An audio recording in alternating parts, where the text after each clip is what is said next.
Assalamualaikum warahmatullahi wabarakatuh. Terima kasih atas kesempatannya. Perkenalkan, saya Ganda Raffiatovita dengan NIM 319. Saya akan mendeskripsikan sedikit mengenai usaha yang telah kami observasi. Jenis usaha ini adalah manufaktur, di mana pemilik mengolah bahan baku menjadi produk jadi. Usaha ini yaitu nasi bakar.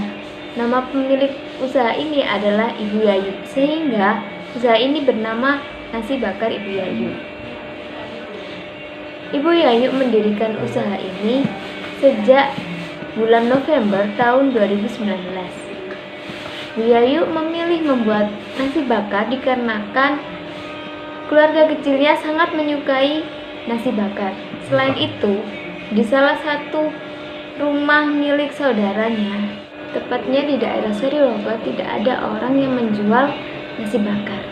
Hal ini membuat peluang untuk Bu Yayu berjualan nasi bakar di daerah tersebut. Nasi bakar Bu Yayu buka pukul 9 sampai nasi bakar habis terjual. Proses pengolahan nasi bakar ini yaitu dimulai dari Bu Yayu membeli bahan baku pada saat malam hari dan mengolahnya keesokan hari, tepatnya setelah sholat subuh. Membutuhkan waktu kurang lebih 2 jam untuk mengolah beras menjadi nasi bakar. Bu Yayu menyediakan 2 varian rasa nasi bakar, yaitu rasa ayam dan rasa ikan asin. Lalu nasi bakar ini dijual di daerah Sarirogo. Selain itu, beliau juga sering mendapat orderan dari Pemkot Surabaya.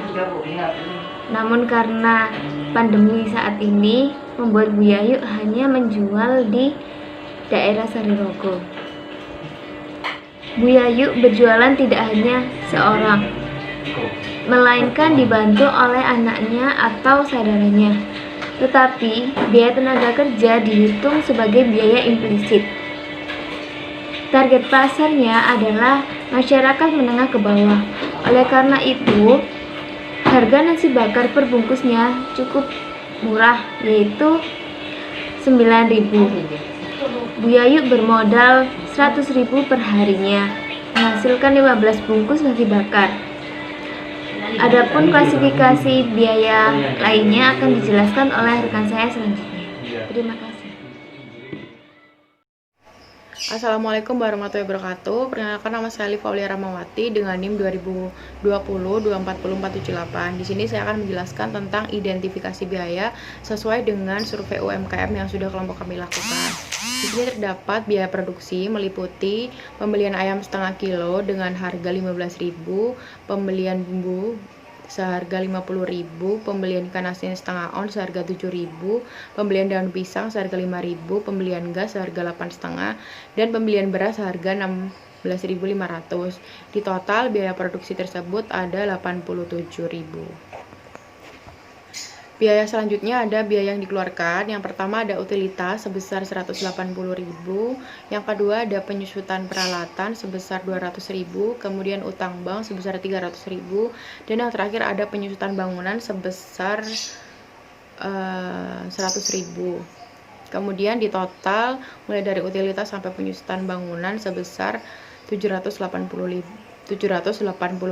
Jika di total produksi ditambah dengan biaya yang dikeluarkan sebesar 869.000. Sekian dari saya, terima kasih. Assalamualaikum warahmatullahi wabarakatuh. Terima kasih atas kesempatannya. Nama saya Khonita Indraswari Putri, NIM 2019-20742. Di sini saya akan menjelaskan tentang klasifikasi biaya. Klasifikasi biaya sendiri mempunyai arti proses pengelompokan atas elemen-elemen biaya secara sistematis ke dalam golongan-golongan tertentu untuk dapat memberikan informasi biaya yang lengkap dalam mengelola dan menyajikannya. Pembagian klasifikasi biaya dibagi menjadi 5. Yang pertama adalah berdasarkan penelusuran objek biaya. Berdasarkan penelusuran objek biaya sendiri dibagi menjadi 2, yaitu biaya langsung dan biaya tidak langsung.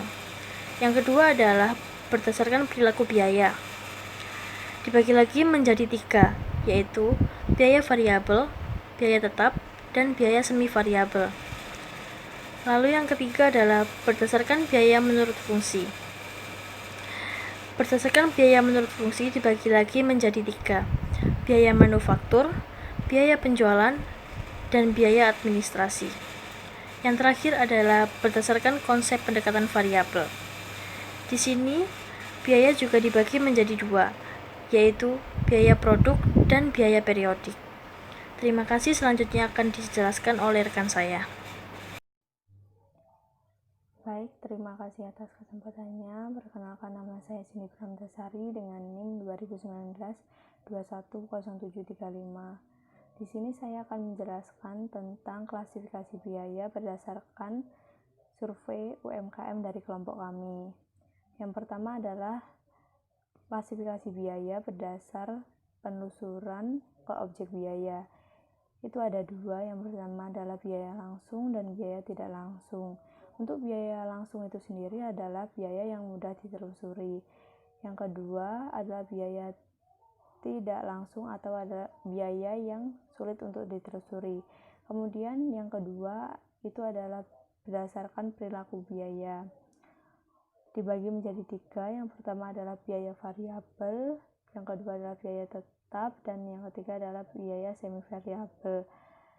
Yang pertama, biaya variabel. Biaya variabel itu adalah biaya yang totalnya cenderung berubah-ubah tetapi unitnya tetap. Yang kedua, biaya tetap. Biaya tetap adalah total biaya yang cenderung konstan, tidak berubah-ubah pada salah satu periode.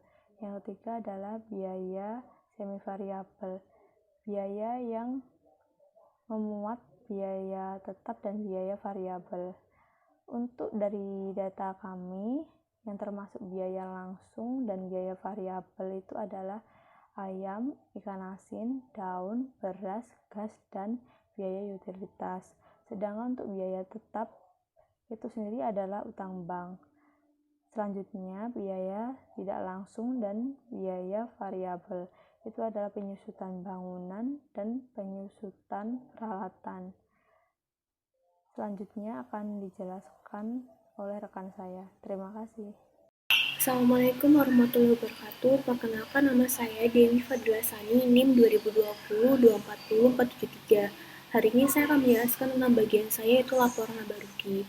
Dari pencatatan kami, penjualan yang didapatkan adalah Rp3.510.000. Lalu beban-beban seperti biaya produksi dari pembelian ayam, daun pisang, lalu ikan asin, bumbu-bumbu, di total perharinya itu Rp87.000 yang dikali dengan 26 hari sang pemilik berjualan, yang ditotal menjadi Rp2.262.000. Lalu beban-beban lainnya seperti utilitas, hutang bank, biaya penyusutan didapatkan sejumlah Rp781, sehingga total dari beban sendiri itu adalah Rp3.043.000. Maka atas dasar hasil penjualan dikurangi beban-beban, maka laba dari penjualannya adalah Rp467.000. Sekian dari saya, terima kasih.